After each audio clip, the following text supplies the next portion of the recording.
That confirms a good preseason, guys. It confirms a good one. Next game's a freebie for this guy. I was hoping, as you know, to go 4-2. So we're 4-1-0. And this is a big one, beating that team. And we almost let it slip out of our fingers. Yes, that was frustrating, the third period. But we got to remember, the way they came out, they looked amazing. The second period, the shots don't say it, but their possession time was insane in the second period. So I'm happy. I'm happy with the game. Just disappointed how they let this team get back into it. But it's good they faced some adversity and came through also. Of course, I would have preferred to win 7-0 and have a clean slate, not have to worry, but it's okay. Okay, let's look at the numbers, folks. Okay, shots on goal in the game, 30 for the Sabres, 25 for the Hurricanes. The face-offs, there it is, 63% to 38, and that will be a problem this year till we get better there. The power play, they were 0 for 4, we were 0 for 1. So our penalty kill was good. We were 4 for 4 in a penalty kill, but we only had one power play chance. Nothing to worry about there. Penalty minutes, much due to the Tage explosion. And the hits, 9 for Carolina, 7 for the Sabres, low-hitting affair. Blocks, the Hurricanes had 12, the Sabres had 9. And the giveaways, the Hurricanes had 2, the Sabres had 6. Shots on goal. The first period, all Buffalo, 14-7. And it looked a lot more than that. It really did, if you've seen that period. The second period, 5-5, but that period, that's a very misleading stat. The Sabres in that period, I'd tell you, were in their zone 3/4 of the period. They just didn't get a lot of shots, but their possession time, their speed, their transition game, everything was really, really good, just not getting a lot of shots. And that kind of carried over into the third, folks. They were out shooting us like 5-6-0, you might recall, early in that period. And it kind of carried over the second period, the lack of shots. And then we woke up and got back into it, I would say, at best. But Carolina were for sure the aggressor in that period. Final shots, once again, 30-25. Now here is the box score. Oh, let me get over to it. Okay, here we go. Now, Hinostroza opens the scoring at 6:59 of the first from Skinner and Thompson, 1-0 Buffalo.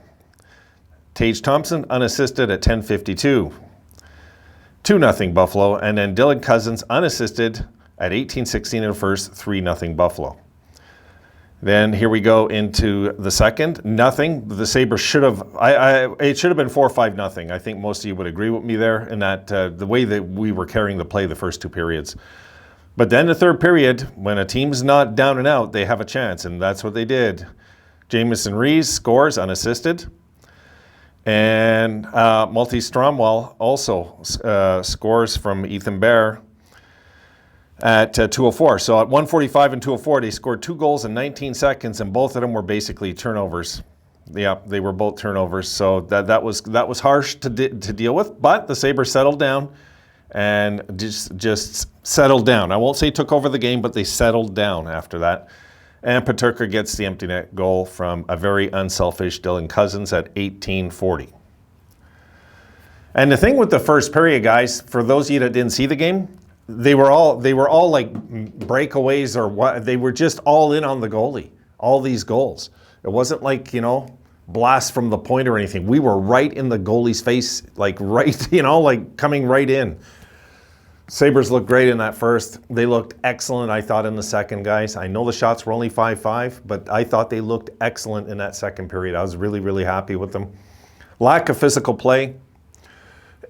Everybody's guilty of that right now. So I'm not really too worried about that right now. Really, now's not the time to be chancing injuries and stuff. We're not in the regular season, And we'll see when the regular season opens, because this Ottawa team looked good. I was watching some of them in the Habs game after our game was done, and this Ottawa team is they're going to be a handful to play, and so of course will be Florida. We're going to have a tough opening. Then we got a West trip right after that, so the Sabres will have to have their wits about them when this season starts, guys, because it's going to be a potential 0-5 start if not, and we don't want that. Not with this young bunch and the way we're moving forward. No, we need to have this. We have to have this happen. Now I'm going to put on my glasses as I wrap up, guys, because I want to just check the glare in the glasses, and I'm going to I'll do some videos tomorrow, guys. I'm just going to wrap up with this one for tonight, but I did want to touch on this, of course, in the game. Now we're 4-1 in preseason. I think all of us will take that and run with it after a 3-0 tournament with the prospects. So we're, as Sabres fans, we've got to win 7 out of 8 games so far. It's not bad. You know, I think we'll take that and go with it, because my goodness, they looked great in that period, eh? I mean, I'm sure most of you were taken back by that first period. My goodness, you know? And Tage has a mean streak. He's got a mean streak. So there is some grit in this team. We just got to bring it out. You know, the kids got to bring this out and get a little meaner, and we'll be fine. We'll be just fine, guys. Like I was saying earlier, before the season, they got to find it within themselves to bring out the grit. If they're not going to go and get it in the offseason, they got to find it within that dressing room to be meaner this year. And if they can be meaner this year, then we'll be okay. And we don't have to be, guys, we don't have to be the absolute toughest team. I could take these off now. I was just running a test.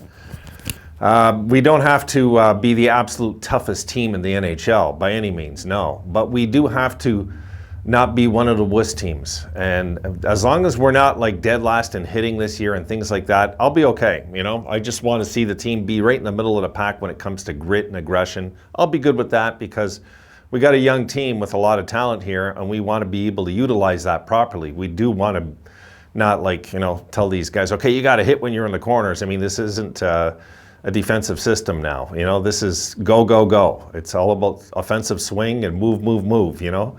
And I thought we were breaking out of the zone great today, guys. My goodness, in the second period, I was impressed. I know they didn't score. I know they only had 5 shots, but I was so damn impressed the way they were moving that puck out there, the way they were flipping that thing around. And Carolina didn't know what to do. At one point of this game, Carolina looked lost out there. They did not know what to do with us at one point.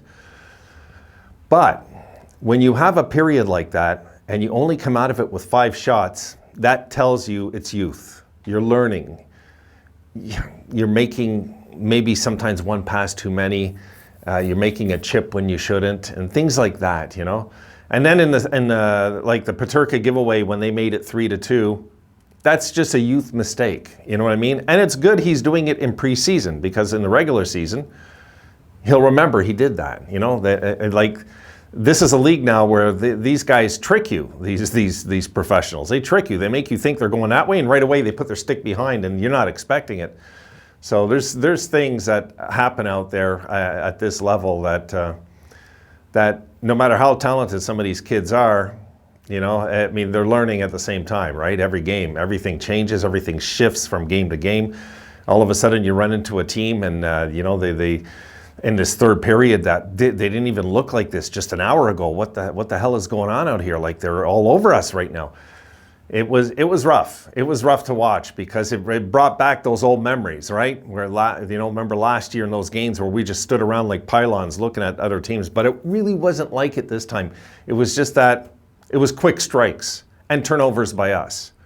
And but we were breaking out of our zone fine all night, guys. Overall, I've got no complaints, even though I know we gave their 2 goals basically were 2 turnovers by us, but it's okay. You know, that's part of what we're doing here. It's part of how we're going to develop. It's part of how we're going to learn. It's part of how we're going to grow, you know. And to see the team like really slap it together and not let in another goal the rest of the night made me proud of them, because the old Sabres guys, the old Sabres would have got scored against, and you guys know I'm right about that. They would have got scored against. And maybe scored twice more against. They would have collapsed psychologically, but they didn't tonight. They had a letdown, but that's normal. That's hockey. You're never going to play 60 minutes perfect. Anybody that thinks you're going to play 60 minutes of good hockey just doesn't even understand the game, because it's impossible. It's impossible. You can't. Ask Colorado. They'll tell you it's impossible. You cannot play 60 minutes perfect in a game. You can't. You're going to have adversity at some point. You're going to have speed issues. You're going to have, intimidation issues. You're going to just have issues. And to overcome those is the key. That's the key, guys, is how do you overcome? And the Sabres, in my books tonight, overcame adversity and won this game. And that, guys, is a whole different setup that we're not used to, because we're used to, guys, you know it. We're used to going into the damn abyss. As soon as we start collapsing, we'd be like, oh, please no. You know, you guys know what would happen next. Not tonight. No, tonight, 3-2, that was it. You know, they made sure that they did not blow this ride tonight. And I think even if they would have made it 3-3, we would have found a way to win. That's just how I felt tonight about the team. All right, guys. Done. I'll see you guys tomorrow. I am home, so I will get some videos up to you. I am right now. That's my house. I got one of my legs rolled up here, guys. Look. That's the condition this guy's in. Oh my God, last night. Ugh. What a nightmare. God bless his soul. I'm thinking of Laszlo today, but all right, guys, I'm gonna go. I'm gonna get this edited, get this out to you. I'll see you folks at some point tomorrow. Have a great night.